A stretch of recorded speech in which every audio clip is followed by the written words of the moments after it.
Em entrevista exclusiva ao podcast Irmãos Dias, o senador Flávio Bolsonaro, pré-candidato à presidência da República pelo Partido Liberal, contou como foi escolhido pelo pai para ser o nome do grupo na disputa pelo Planalto em 2026.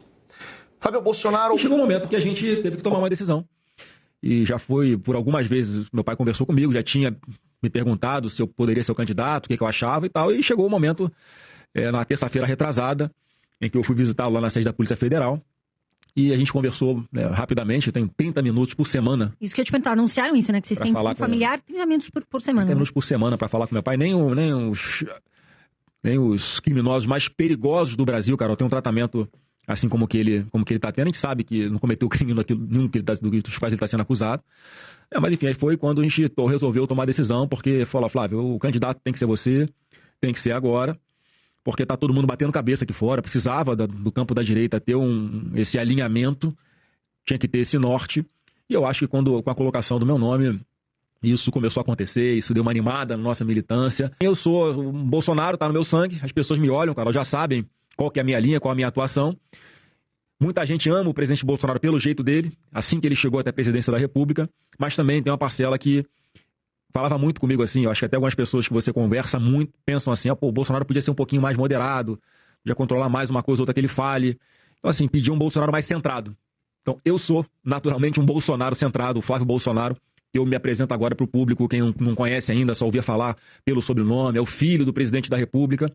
Então tem aqui uma pessoa com 22 anos de experiência na vida pública, 4 mandatos de deputado, senador da República, um advogado, uma pessoa que tem MBA em políticas públicas e governo, em empreendedorismo e novos negócios, e tenho um pós-doutorado, 4 anos com o presidente da República aqui, que eu fui testemunha de tudo de bom que foi feito, e também tive a oportunidade de absorver um pouquinho do que eu entendo que foram alguns erros, para que não sejam cometidos de novo. Então estou muito honrado e com muita convicção e fé em Deus de que o nosso projeto, que é o caminho para retomar a prosperidade, vai ser o escolhido, ao invés desse caminho para as trevas, que é o caminho do atual governo. Flávio Bolsonaro voltou a criticar as condições do ex-presidente na superintendência da Polícia Federal em Brasília. Foi passando e o cerco, não só ao Jair Bolsonaro, mas também a todo o seu entorno, a sua família, ele foi apertando. E assim, quando a injustiça, a sacanagem, que é a palavra correta a ser usada, a covardia, vem de alguém que está numa posição que você não tem a quem recorrer daquela injustiça, isso dificulta muito a qualquer tomada de decisão. E foi acontecendo isso com meu pai, né? O Bolsonaro foi sendo... Ele sofreu um processo, na verdade, do final para o começo. Ou seja, já tinha uma pessoa, um dos seus inimigos que integram lá, aquela turma lá no Supremo, que queria prender o Bolsonaro, queria tirá-lo da vida pública, queria enterrá-lo vivo. E pensou o seguinte, como é que eu vou fazer para montar esse teatro, esse circo, para chegar até esse objetivo final que eu quero atingir. E, obviamente, a gente acompanha isso, a gente não é trouxa, a gente sabe o que dá para fazer, o que não dá, qual caminho que tem que seguir ou não, o que dá para fazer. E chegou no momento que meu pai se viu numa situação como essa, ele hoje está preso numa sala de 12 metros quadrados, trancado na chave o dia inteiro, pode, por 2 horas por dia, sair para tomar um banho de sol, que na verdade é um espaço 3x4, tamanho desse estúdio aqui, chão de cimento, parede de branca para cima, não tem uma flor, uma planta para ele olhar, onde ele supostamente poderia fazer algum exercício, e é uma pessoa que tem 70 anos de idade, tem problemas de saúde reconhecidamente por todo o público, desde que ele tomou a facada de um ex-integrante do PSOL, a saúde dele nunca mais foi a mesma. A gente sabe que é um inocente que está num cativeiro, e a gente fica buscando alternativa, como é que tira ele dessa situação. E quem acompanha um pouquinho da política no Brasil e tem um pouquinho de consciência, Carol, sabe que a gente não está mais numa democracia plena. Então é muito ruim você ver um seu pai, um ex-presidente da República, um cara de verdade, que tem um coração verde e amarelo, que deu o seu melhor, tem um escândalo de corrupção no governo, enfim, entregou um país muito melhor do que o que ele pegou e é tratado dessa forma por vingança ou por capricho de alguém que não gosta dele, seja qual for o motivo, né? Porque Bolsonaro nunca foi ameaça para a democracia, nunca foi... Berenice Leite, quero te ouvir sobre esta entrevista do filho do ex-presidente Bolsonaro e agora pré-candidato para 2026.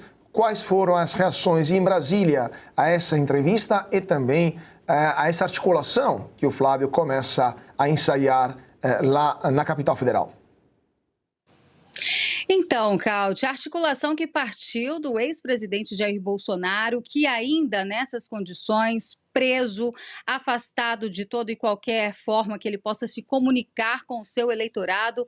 Percebo que a indicação do senador Flávio Bolsonaro, nesse momento, para ser o seu sucessor na corrida presidencial para o ano que vem, foi a melhor escolha, sim. Até porque o ex-presidente vinha sofrendo uma pressão por parte dos partidos de centro que diziam estar apoiando o bolsonarismo, claro, de olho no capital político do ex-presidente, mas não estavam se mexendo em favor de votar a anistia, né? Quer dizer, eles queriam os votos do ex-presidente Jair Bolsonaro, mas não queriam dar a anistia. Assim fica difícil de negociar. E foi justamente essa a jogada, a carta tirada da manga do ex-presidente Jair Bolsonaro, que volta a destacar aqui. Mesmo com todas essas condições, né, precárias de saúde, vivendo uma tortura psicológica desde a prisão domiciliar, agora mais do que nunca preso mesmo na Superintendência da Polícia Federal, e soube raciocinar com inteligência. E a gente percebe isso porque o tabuleiro político se mexeu. Nesta semana tivemos uma votação. Não foi o texto ideal, não foi de fato a anistia, mas votaram algo. O PL que promete aí esse projeto de lei uma redução de penas. O Centrão se viu obrigado a ter que votar alguma coisa. E eu percebo aqui também, né, conversando com vários parlamentares da oposição e até mesmo de centro, centro-direita, que ficam ali em cima do muro, o que estava acontecendo nos bastidores? Nós temos dois partidos aí, o PP e o União Brasil, que inicialmente anunciaram que estariam desembarcando do governo Lula, que apoiariam a pauta da anistia, mas quando isso foi de fato ser colocado em pauta, eles recuaram. Falaram, não, vamos votar apenas a dosimetria. E aí, a partir do momento que o senador Flávio Bolsonaro anunciou que eles apresentariam destaques no sentido de colocar a anistia ampla, geral e restrita, esses partidos de centro deixaram a máscara cair.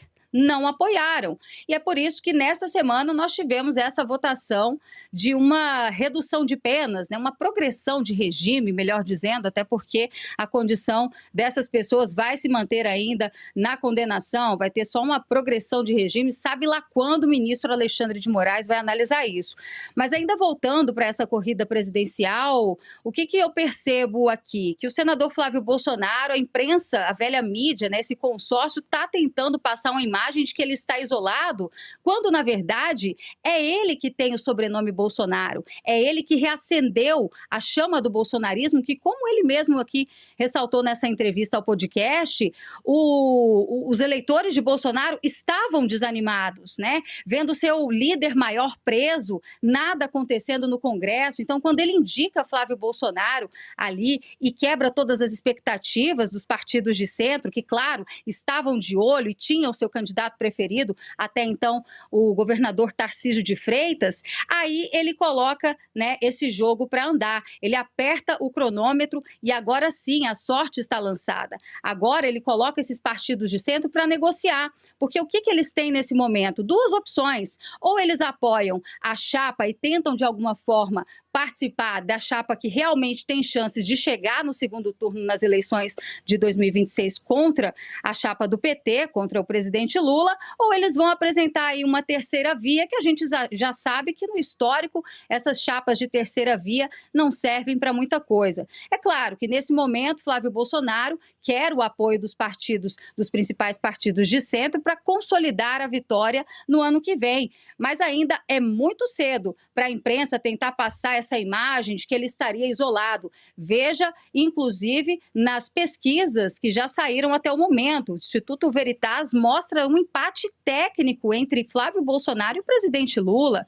Isso com menos de uma semana de ter sido anunciado, né, a sua pré-candidatura. Então, assim, a gente percebe, até mesmo pelos comentários, conversando com as pessoas nas ruas, que o nome do filho dele como sucessor, até o momento, é a melhor escolha sim, viu, Cauti? Consta, também queria te ouvir, mas antes disso queria relembrar para o nosso público que hoje tem o prazer e a honra de comandar o Sem Filtro, excepcionalmente porque a Paula Leal, Augusto Nunes e Ana Paula Henkel estão nesse momento viajando para Manaus, onde amanhã teremos um Sem Filtro especial direto da capital do estado do Amazonas. Então, é imperdível amanhã, Sem Filtro diretamente do coração do Amazonas, com a equipe completa. E aí sim, Paula Leal volta ao comando do programa hoje. Então, tenho esse privilégio de substituí-la apenas por um dia. Dito isso, Consta, quero te ouvir também sobre essa entrevista do pré-candidato, senador Flávio Bolsonaro. Carlos, eu tenho gostado da postura do Flávio, do senador, nas entrevistas que eu estou vendo. Ele concedeu uma entrevista à Folha de São Paulo também, que eu acho que foi muito bem. Ele está se colocando exatamente como um Bolsonaro, que isso por si só já atrai boa parte dos votos da direita, né? Que, repito, o Jair Bolsonaro é o principal cabo eleitoral dos conservadores no Brasil hoje, mas ao mesmo tempo ele tenta atrair duas coisas, né? O voto daquele eleitor que preferia o Tarcísio e tem alguma implicância com ele, talvez por achar que a rejeição dele é maior, ou por achar que ele, por ser um Bolsonaro, é radical, ou coisa assim, né? E articular com o Centrão. São duas coisas diferentes. Ele precisa falar ao coração dos eleitores que rejeitam a priori ele, e ele precisa articular politicamente com os líderes partidários desse Centrão, que ele vai precisar, ou vai ser muito positivo se ele conseguir o apoio, né? Eu acho que ele tem saído bem nisso. Por exemplo, quando ele fala que ele é o Bolsonaro que tomou 2 vacinas, né? É óbvio, eu adoraria que ele acrescentasse, olha, mas a vacina nunca pode ser obrigatória, ainda mais no meio de uma pandemia experimental e tudo, cada um toma se quiser. Isso seria uma ressalva, digamos assim, perfeita. Mas eu entendo o ponto dele. Eu também tomei 2 doses de vacina, né? Então, o que ele quer dizer com isso é que aquela turma, durante a pandemia, que ficou mais histérica, ficou mais apavorada, e por isso acabou desenvolvendo uma aversão muito grande ao Jair pela sua postura ou pela distorção que a imprensa deu à sua postura durante a pandemia, né? Essas pessoas já podem ter uma resistência quebrada, suavizada, quando ele vai lá e revela que ele tomou a vacina, ao contrário do pai.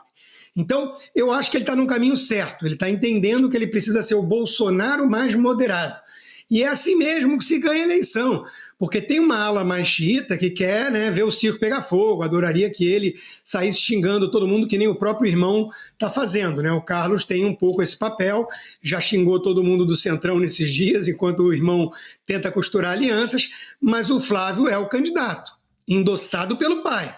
Então, o objetivo é vencer a eleição. O objetivo não é gritar na internet, o objetivo não é satisfazer uma patota que quer sangue, né, e que, enfim, é muito emocionada, né? Fica logo tirando conclusões afoitas sobre tudo, né?